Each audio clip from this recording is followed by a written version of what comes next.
Constitucionalmente Hablando, el video podcast del Centro de Estudios y Difusión del Derecho Constitucional. Un espacio de reflexión e intercambio de ideas sobre la jurisprudencia, los derechos humanos y la consolidación de la cultura constitucional en el Ecuador. En el episodio anterior, hablamos sobre la transformación institucional de esta Corte, a través del proyecto BID, junto a la jueza constitucional Carmen Corral Ponce, vicepresidenta del organismo. En este nuevo episodio conversaremos con Lucio Pegoraro, catedrático de Derecho Público Comparado en la Universidad de Salamanca y la Universidad de Bolonia, profesor afiliado de la Universidad Autónoma de Nuevo León y doctor honoris causa por la Universidad Nacional de Cajamarca, Universidad Privada Antonio Guillermo Urelo y Universidad Garcilaso de la Vega en el Perú. Además es miembro de la Asociación Europea de Derecho Público Comparado. Coordinador del Centro de Estudios sobre América Latina del Departamento de Ciencias Políticas y Sociales de la Universidad de Bolonia y miembro corresponsal de las asociaciones de Derecho Constitucional en Perú y Argentina. Bienvenidas y bienvenidos. El día de hoy tenemos una cita para conversar acerca de sus investigaciones y estudios sobre América Latina. Entonces, nos gustaría a quienes nos están escuchando que nos cuente más acerca de sus estudios sobre América Latina en materia de derecho comparado y derecho constitucional. Bien, América Latina. América Latina es la tierra que amo, donde viajo muchas veces. Comentaba ahora con los amigos presentes que es más rápido decir dónde nunca estuve que hacer el elenco de todos los países que he visitado. Y América Latina junto a India me ha convencido que para entender el derecho hay que mirar en los ojos y en el corazón la gente. Leer los libros no basta.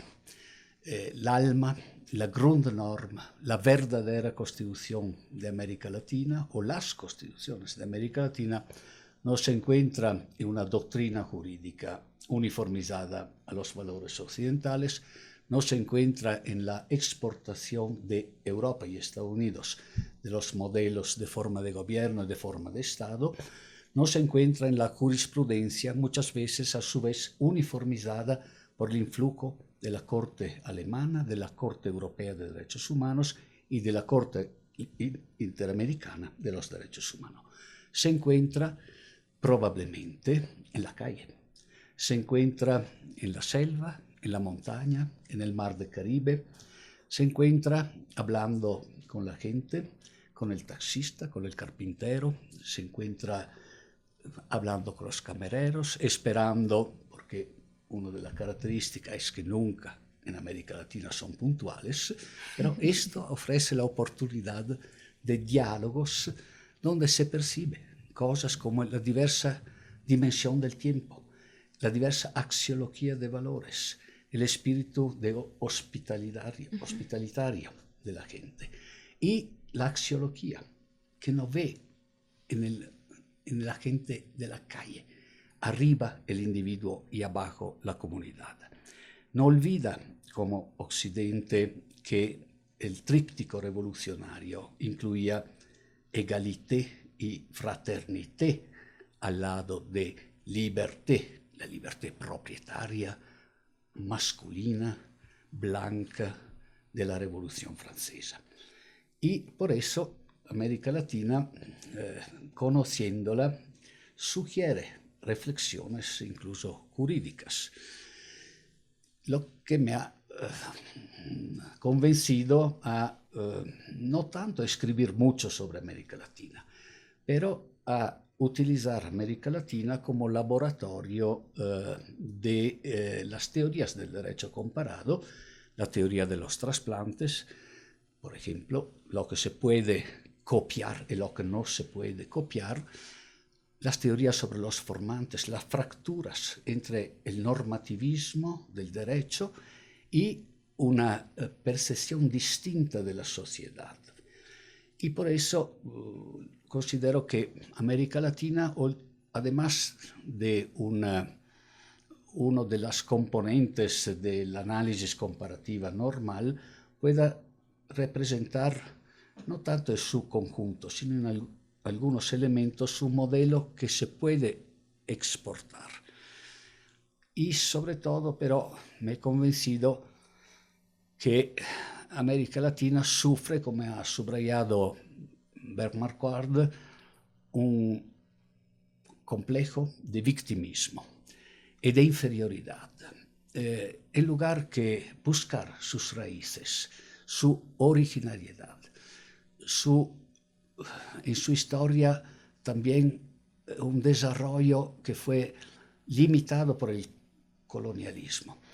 América Latina, como una síndrome de Estocolmo, sufre la superioridad, o la que ella considera superioridad de los maestros de la academia norteamericana, de la academia europea, y a veces incluso en los hechos cotidianos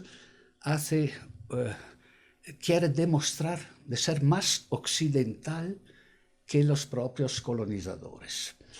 Y lo vi en tantos episodios de aplicación rígida de las normas, la confisca de una botellita de tequila en el aeropuerto de Monterrey. Digo, en todo el mundo pasa. No, somos... en México también, 5 fusiles porque tenía una lata de cerveza, no para tomármela en la calle, sino para tirarla en el basurero. Y quiso verificar mi teoría. ¿Cuántos son formalistas para demostrar a sí mismos y al mundo que son más serios de los gringos?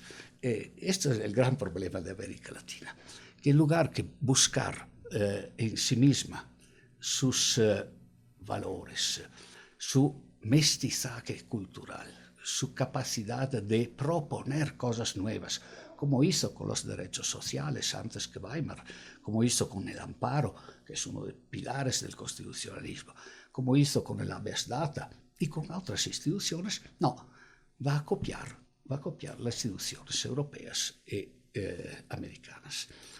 Y entonces, por eso, es curioso estudiarla. Y estudiarla no solo como jurista, sino como debe ser un comparatista, utilizando también ciencias como la psicología, la antropología, la sociología, porque solo estas explican la relación entre norma y sociedad. Y eso es más o menos lo que me ha animado a olvidarme una parte del mundo, porque los días incluso en Europa son de 24 horas, no puedo estudiar demasiado todo el mundo, y a concentrar mis estudios aquí. Plenamente de acuerdo con usted, maestro. Me quedo muchísimo con este ejemplo que da sobre este síndrome de Estocolmo que tenemos en América Latina, esta constante insistencia en acudir al otro, a Occidente, en lugar de recurrir a la esencia, al centro, al núcleo que somos nosotros originariamente. Y eso me lleva a la siguiente pregunta. ¿Qué le puede aportar el derecho comparado al derecho constitucional? Hay muchísimo.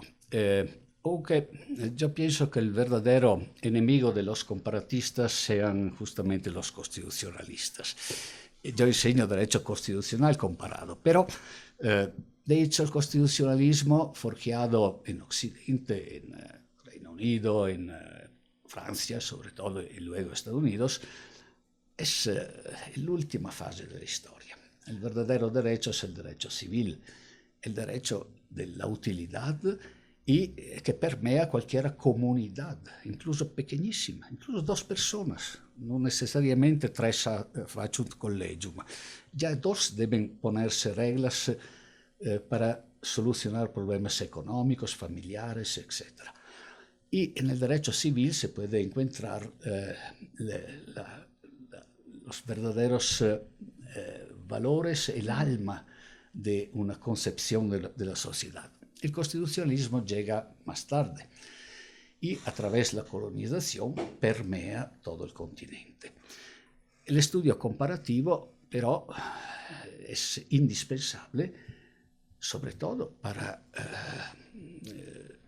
decir a los amigos del otro lado del charco, cuidados a la importación acrítica.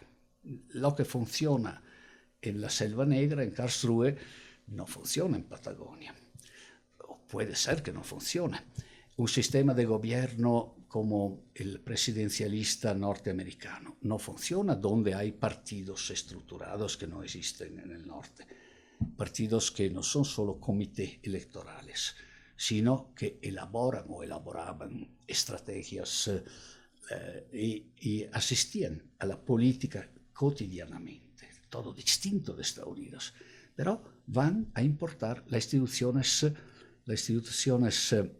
constitucionales de países con realidades económicas, sociológicas, políticas totalmente o en gran parte distintas, eso a través de la mediación de una élite forjada por el bolivarismo que comparte las ideas de la Ilustración europea y en parte del constitucionalismo norteamericano. Y así se corta la relación con todas las demás componentes de la sociedad.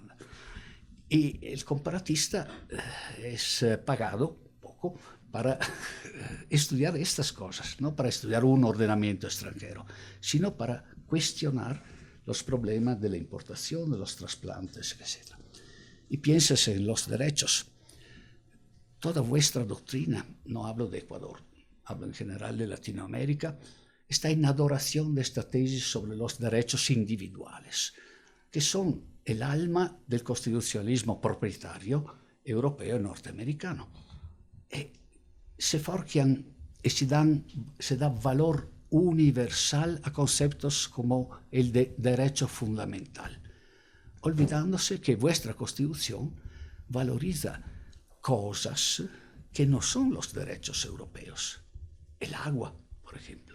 En Europa no existe el derecho al agua constitucionalizado, a una alimentación sana y para todos, a no ser violadas, etc. Esto es fundamental aquí. Y probablemente los constituyentes lo entendieron mucho mejor que la doctrina académica y la jurisprudencia, que sigue valorizando una idea universalista de derecho fundamental como si esta categoría fuera de verdad universal. No lo es totalmente. Cada sociedad y cada tiempo, cada época, tiene sus derechos fundamentales, sus axiologías. Y esa es la falta que encuentro leyendo y visitando los países latinoamericanos, que utilizan incluso semánticamente conceptos relativos como si fueran absolutos, y no lo son, afortunadamente. Sería la muerte del desarrollo de la humanidad si fueran absolutos. Piénsese en las conquistas, la tortura, la pena de muerte, etc. Pena de muerte es una conquista en Europa, no en Estados Unidos. ¿Cómo es relativo el concepto de derecho fundamental? La vida. Pero la vida en Texas no vale nada si el Estado te condena a muerte. Y la eutanasia en Suiza es un derecho, en Italia es un delito. Todo es relativo. Y esto no significa no tener valores, pero ya el relativismo es un valor, porque implica respeto de los otros, aceptar el diálogo, poner en la mesa no solo mi verdad, sino las verdades, entre comillas, de todos, de Islam, de África, de Asia, de comunidades indígenas. Aceptar que la naturaleza no es menos del derecho individual, que el due process frente a una multinacional que quita millones de árboles cada año, puede olvidarse del due process. Y no digo ejecutar los que destruyen el territorio, pero es evidente que la axiología es distinta. A nosotros interesa, podemos provocar una guerra con las debidas formas. Si el proceso fue perfecto, se puede hacer cualquier cosa, o casi. En otros lugares la forma cuenta mucho menos. El Occidente no acepta esta visión, lo que pone problemas donde hay culturas distintas, como Ecuador, como Bolivia, como casi toda Latinoamérica, como Asia, como África, o como Occidente hoy, con la llegada de los pobres del mundo, con la llegada de islámicos que proponen sus modelos de sociedad. ¿Qué hacer? El derecho comparado es el que intenta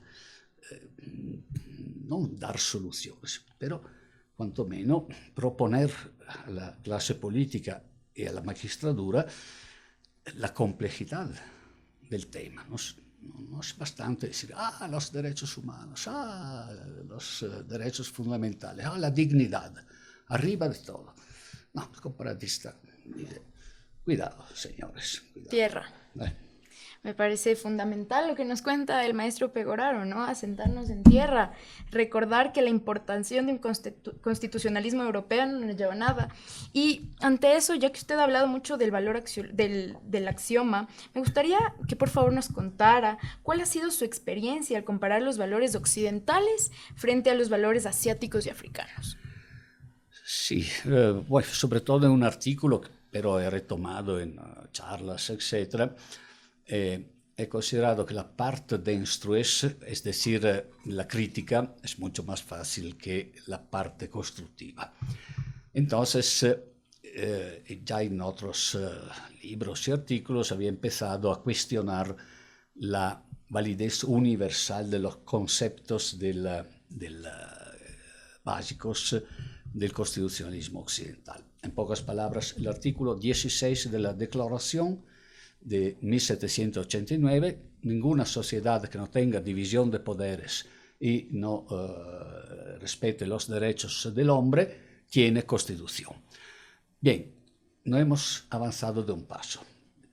La división de poderes es la única, es entre legislativo, ejecutivo y judicial. Yo hace 2 meses en Cuba digo que incluso la Rusia de Stalin tenía división de poderes entre el ejército, KGB, servicios secretos y partido, que se controlan. La división de poderes la tiene también Irán, entre poder civil y poder religioso, que exprimen órganos distintos. Y en el Tribunal Constitucional de Irán se unen, donde los miembros religiosos controlan la conformidad a la ley religiosa y juntos con los laicos la conformidad a la Constitución. Pero hay división de poderes, no nuestra división, otra. División de poderes la encontramos en otras sociedades, entre el rey y los nobles y el pueblo. División de poderes se encuentra, no digo en todos los ordenamientos autocráticos, pero incluso en el fascismo. El rey, que era cómplice, y el duce, Mussolini. E incluso en el nazismo, la Wehrmacht, el ejército, en parte pequeña, limitaba el poder concentrado en Hitler. Bien, claro que no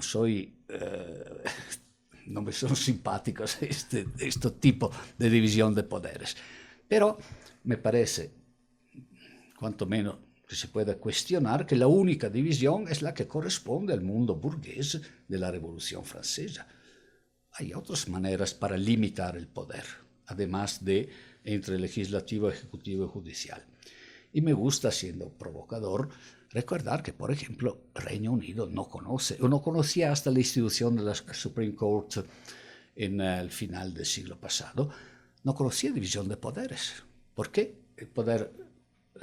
Todo el poder estaba concentrado en el Parlamento. The King in Parliament. El Ejecutivo es emanación del Parlamento y el Parlamento era la máxima autoridad jurisdiccional, el Judicial Committee, que producía la ley, la ejecutaba y la juzgaba.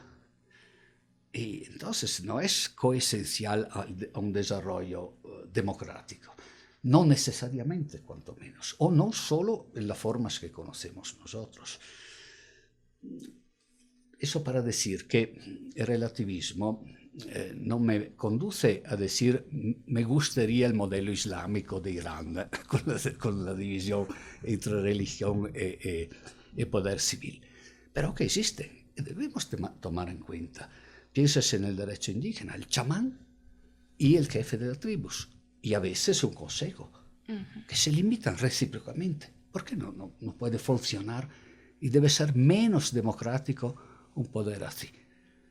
Y esto acerca la división de poderes y acerca los derechos, ya me he detenido. La función subversiva del derecho comparado es provocar una reflexión. Una comunidad indígena que tiene el chamán, que tiene el jefe de tribus, que tiene un consejo que ayuda a los jefes, ¿por qué debe ser despreciada? Porque no tienen ejecutivo, legislativo y judicial como nosotros. En Asia, por ejemplo en Afganistán, pese de la experiencia talibana, estoy hablando en general, la jirga, que es el órgano que manda en una comunidad, ejerce todas las funciones. Y pese de las constituciones pseudodemocráticas, que instituye un poder judicial distinto, el 80% de los ciudadanos va en la jirga. Como en Inglaterra los lores eran al mismo tiempo legisladores y jueces, así pasa en Asia. En Japón, irse a actuar frente a un tribunal es socialmente despreciado, mucho más que el delito, porque se rompe la armonía. Pero nadie estudia Japón, por ejemplo. Y todo piensa, afortunadamente tenemos 3 grados de apelación, con eso estamos contentos. Otras sociedades solucionan a través de la conciliación. Y una gran experiencia fueron las comisiones Verdad y Conciliación, después las dictaduras latinoamericanas, y no solo latinoamericanas, que no llegan a un juicio normalmente considerado, sino a repristinar la verdad o a hacer otras cosas más o menos bien, lo que demuestra que no existe una sola manera para solucionar los problemas. Aquí funciona bien la división de poderes, aquí en Europa, bien, más o menos, la división de poderes tradicional, pero hay otras soluciones. De acuerdo con usted, y eso me lleva a esta pregunta. El contenido de las constituciones latinoamericanas normalmente prescribe la existencia de un Estado que garantiza una amplia gama de derechos, un amplio catálogo de derechos. Sin embargo, en la práctica, la realidad se enmarca en crisis de gobernabilidad, inestabilidad política, corrupción, inseguridad e inequidad social. En su criterio, ¿a través de qué vía se puede acercar la realidad a las normas? Sí, la Constitución siempre tiene una parte ideal y avanzan muchas veces, avanzan lo que es posible lograr en lo inmediato. No es un problema solo latinoamericano, es un problema de las constituciones europeas del posguerra, por ejemplo, que fueron la encarnación de la lucha partisana contra los fascistas y los nazis. Y tal vez mi artículo mejor de mi vida es una cosita pequeña donde busco estos valores en las cartas de los condenados a muerte de la resistencia europea. Y nuestras constituciones son hijas de estos valores. Y fíjense que ninguna carta, son millares, habla de derechos individuales, ninguna. Hablan de justicia, de libertad, de deberes, de futuras generaciones, de amor, de patria, de Dios. No hablan de derechos individuales. Las constituciones, pero, frente al horror nazista y fascista, han fortalecido la parte sobre los derechos. Y Latinoamérica va a buscar de la herencia europea también sus cartas de derechos, ampliándolos y con cambios, sobre todo en las constituciones de Ecuador y Bolivia, incorporando los que se llaman derechos indígenas, pero que no son derechos en sentido técnico. Y claro que algo es escribir y algo es concretizar. piénsese a la historia del liberalismo. En 250 años, ¿cuáles fueron los derechos de hecho actuados? Sí, al secreto de la correspondencia, el derecho de huelga, etcétera, etcétera, pero ya el primer derecho del mundo, the right to be let alone, la privacy, está violada totalmente en este mundo. ¿Y los juristas qué hacen? Crean la exigencia y le dan el nombre derecho y luego inventan la manera para permearlo. Exactamente, a través de módulos burocráticos, con lo cual se renuncia a la privacy, a la privacidad.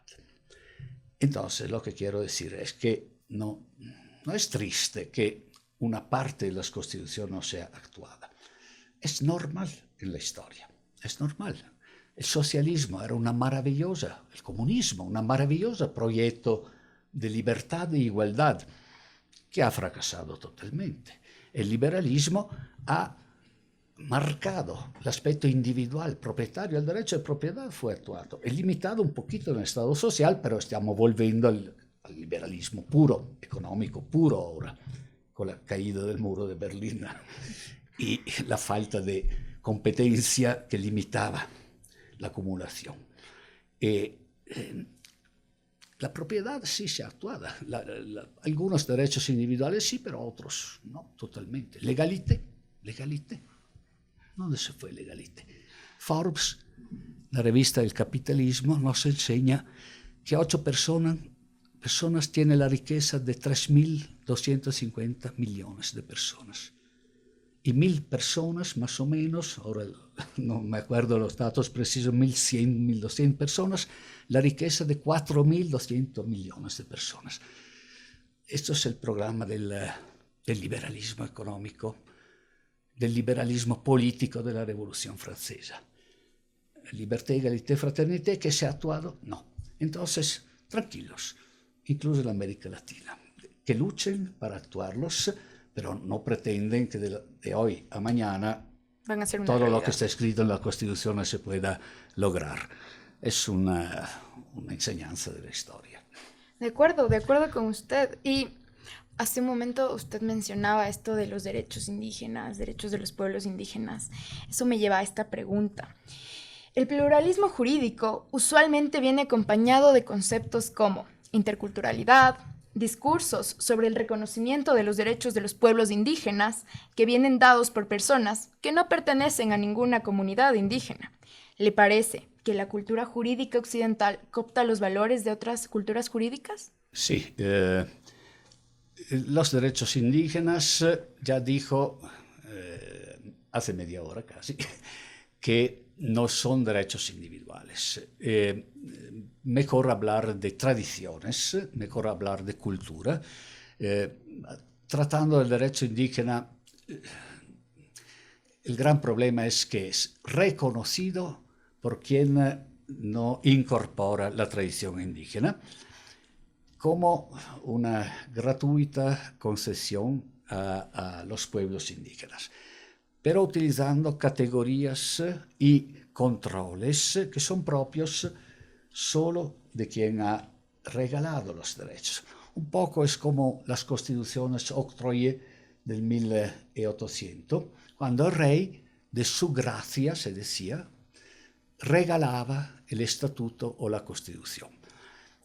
Pero esto plantea inmediatamente el gran problema de la compatibilidad. Y entonces, quien acepta de incorporar incluso las tradiciones indígenas y los valores, incluso entonces no solo Ecuador y Bolivia, sino África Austral, le pone un límite que es derivado del estatalismo y del occidentalismo de la forma. Y el límite es justamente el límite de la no violación de los derechos humanos y de la dignidad, lo que conduce a sentencias a veces bastante problemáticas. La que dice que no, la comunidad indígena que tiene el poder de dar justicia no puede, por ejemplo, elegir el látigo en lugar de la prisión, porque el látigo, nuestra cultura occidental dice que no se puede utilizarlo. Pero si los indígenas prefieren el látigo, yo personalmente, si me dan una alternativa entre 10 golpes de látigo con la ortiga y un mes de prisión, digo, dame el látigo que luego me voy a trabajar o a tomarme un vinito. Fíjate, un indígena que nunca podría estar en un cuarto de 3 metros por 2. O el trabajo forzado. El trabajo forzado es una consecuencia del explotamiento de los nazis frente a los prisioneros, a los judíos, a los comunistas, homosexuales, etc.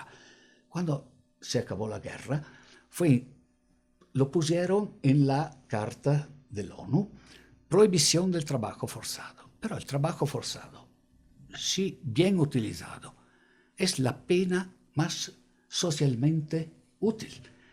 El que ha robado algo, una vida o un bien a la sociedad, trabaja para renderlo. Y pertenece a la cultura indígena esta idea. Nosotros, olvidando que se ha prohibido en un contexto histórico muy preciso, pretendemos, como en sentencias latinoamericanas, de utilizarlo como límite a la justicia indígena. Bien, los problemas de compatibilidad, entonces, se puede resolver, estudiando la comparación jurídica, que inmediatamente plantea problemas así. ¿Es correcto? Bien, claro que cuando te dicen una tradición se corta la mano del ladrón, hay límites que nuestros, pero nosotros a nuestra vez debemos respetar los suyos.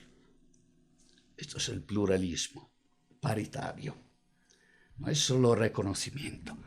Y si ellos dicen la explotación viola el núcleo de nuestra tradición indígena, hay que bloquear la explotación, lo que crea problemas inmensos, por lo cual no se acepta el respeto de los núcleos de las comunidades, distinta de la que pusieron la norma. Y no pasa solo en Ecuador, donde hay sentencias que me preocupan bastante. Es el gran problema de los tribunales constitucionales en muchos países del mundo. Y también en Occidente, cuando se concede, por ejemplo, a una comunidad islámica enraizada en Inglaterra de utilizar su derecho, siempre hay límite de los derechos humanos. Pero puede entenderlo, tal vez, en Occidente, porque la territorialidad es importante. Al revés, no, una sociedad que quiere ser pluralista y intercultural, y no solo multicultural, debe aceptar la idea que ellos respetan los límites de los derechos humanos, interpretados de manera estricta, no infibulación genital, no torturas, pocas cosas.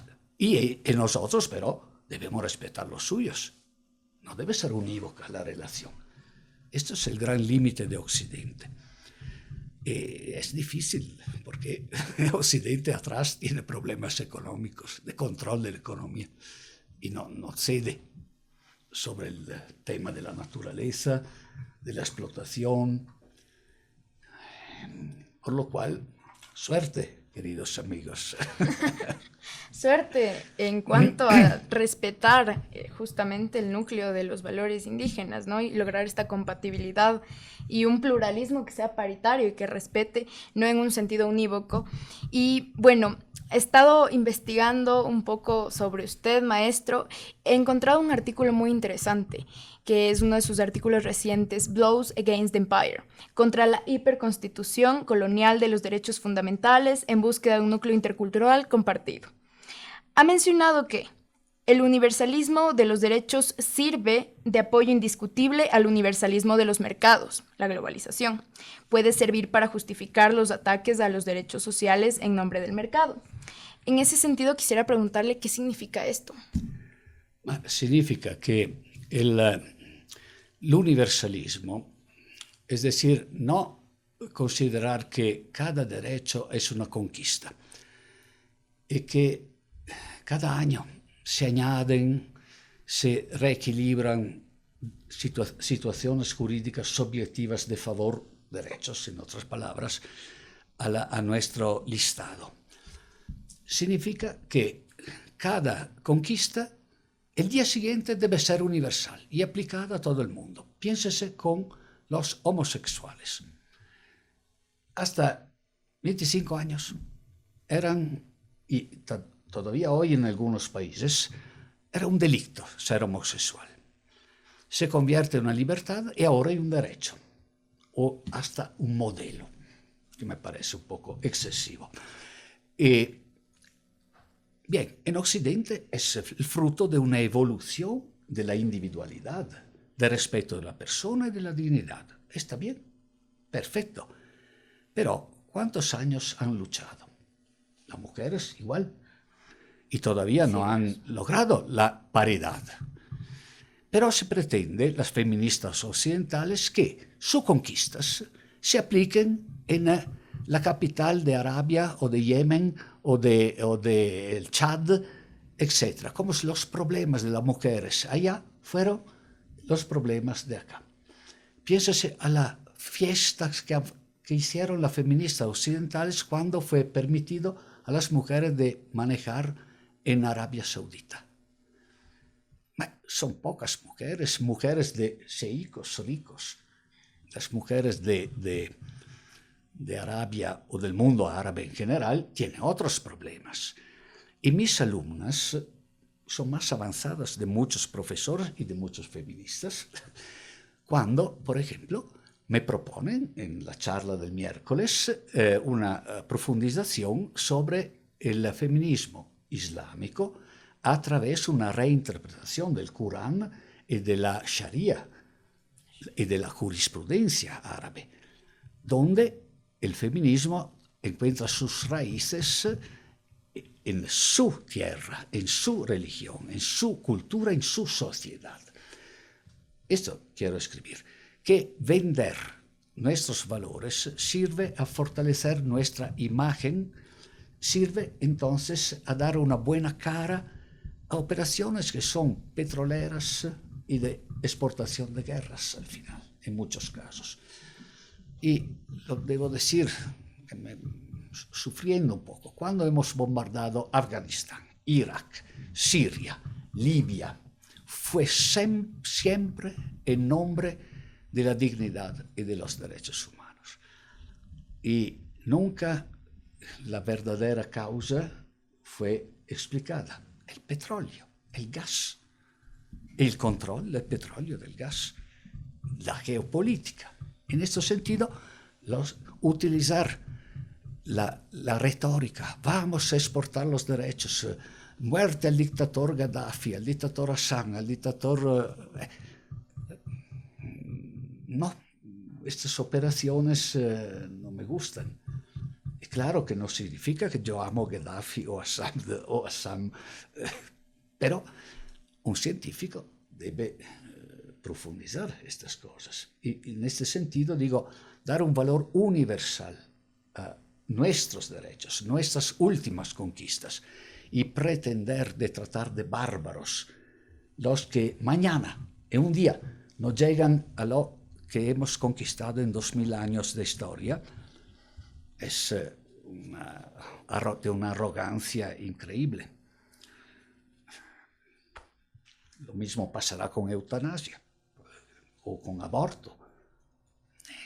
Los chinos ponen arriba el problema comunitario de una población de 1.400 millones de personas y ahora han cambiado un poco la política, obligaron a no más que 2 chicos.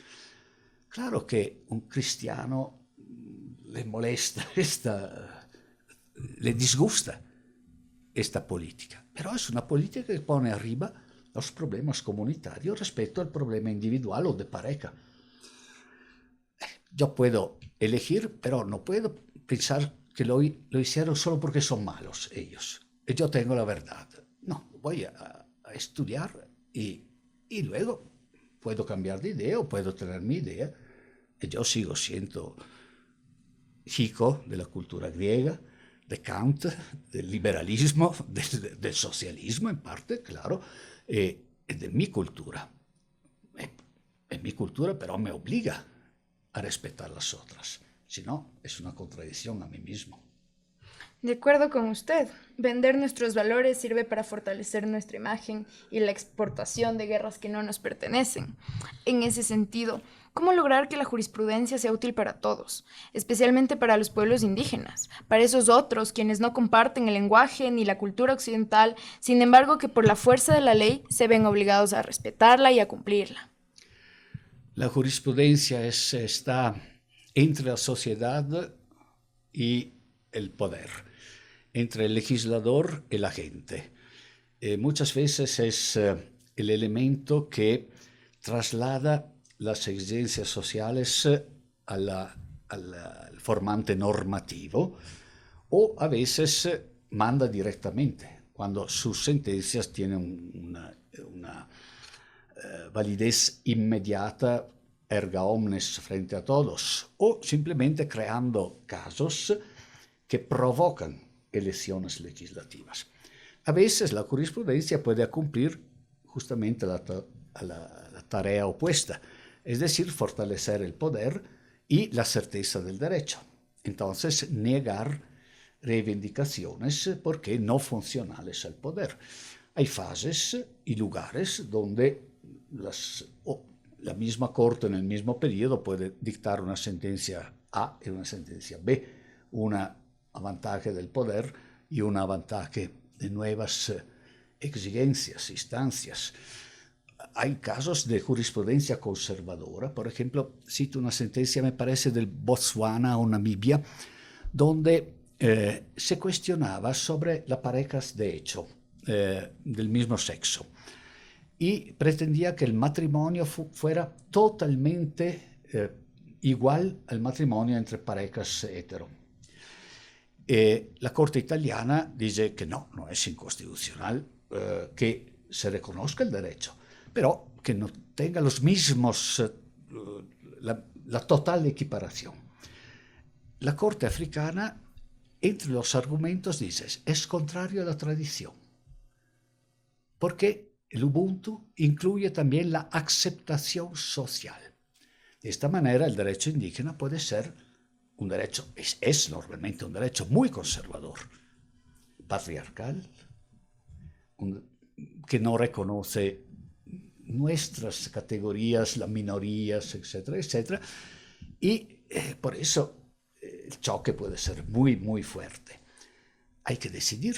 Entonces, sí, incluso la jurisprudencia aplica los límites y de cuál manera, amplia o limitada, de aceptación de un derecho hetero en la unidad del Estado, porque la estatualidad es nuestro límite también, es la que da certeza, pero todo el mundo opera a través de estados. Y los derechos de comunidades en conflicto con el derecho del Estado siempre provocan problemas así. No es un caso solo de América Latina o de Ecuador, es el gran problema incluso de minorías lingüísticas, de minorías religiosas. ¿Qué hacer? Hay varias soluciones. El estatuto personal, que sería un multiculturalismo. Cada comunidad, por ejemplo, regula, como Israel, algunas relaciones matrimoniales, de herencia, etc., según sus derechos. Y lo hacen los judíos, los musulmanes, los cristianos. Bien, Italia también tiene algo parecido. El matrimonio se puede celebrar según ritos distintos. Es el reconocimiento. O territorios con autonomía porque habitados por minorías lingüísticas, étnicas, etc. Estado pluralista, pero en el ámbito de la unidad. El multiculturalismo. L'interculturalismo es llegar a la fusión, implica reciprocidad. Y la jurisprudencia puede ser un vehículo importante de esta visión que me parece que vuestra Constitución acepta. No es solo una Constitución multicultural, es una Constitución intercultural, o intenta serlo. O al menos intenta. Intenta. El camino será largo, por supuesto, pero la convivencia puede ser útil un poco. La jurisprudencia canadiense, porque siempre se ha enfrentado con problemas de minorías. Seguro que no es tan útil la jurisprudencia alemana o italiana o de la Corte de los Derechos Humanos europea, aunque aquí eso es la divinidad adorada al lado de Pachamama. Tal cual, maestro, el Estado pluralista que nos conduzca a un multiculturalismo, interculturalismo y por supuesto la jurisprudencia como un vehículo para materializarlo. Y nos vamos acercando al final de esta entrevista. Quisiera preguntarle si usted ha considerado importante, justamente ha mencionado la búsqueda de un denominador común y la formulación de un núcleo condiviso y no impuesto. ¿Podría, por favor, contarnos más al respecto? ¿Cómo aterrizamos en estas ideas? Sí, estudiando las tradiciones tradiciones no occidentales, incluso las indígenas, entonces la tradición judía, la tradición confuciana, la tradición india, etc. Se busca la islámica. Se buscan denominadores comunes. Por ejemplo, la familia se encuentra como núcleo básico en todas estas tradiciones. Yo no lo digo no siendo católicos, no siendo creyente, porque normalmente es un demonio de los católicos. Pero la familia es la base del derecho islámico, por ejemplo. Y el derecho occidental se centra en el individuo, no se centra en la familia. Esto podría ser un valor común a la tradición incluso china. Puede ser el principio comunitario solidario, que existe también, pero en Occidente, pero que se ha convertido en la estatualidad, sobre todo, y que en las comunidades, incluso alemanas, se percibe de manera mucho más nítida. En el norte de Italia, que es alemán, su Tirol, por ejemplo, cada pueblo tiene sus bomberos con base voluntaria.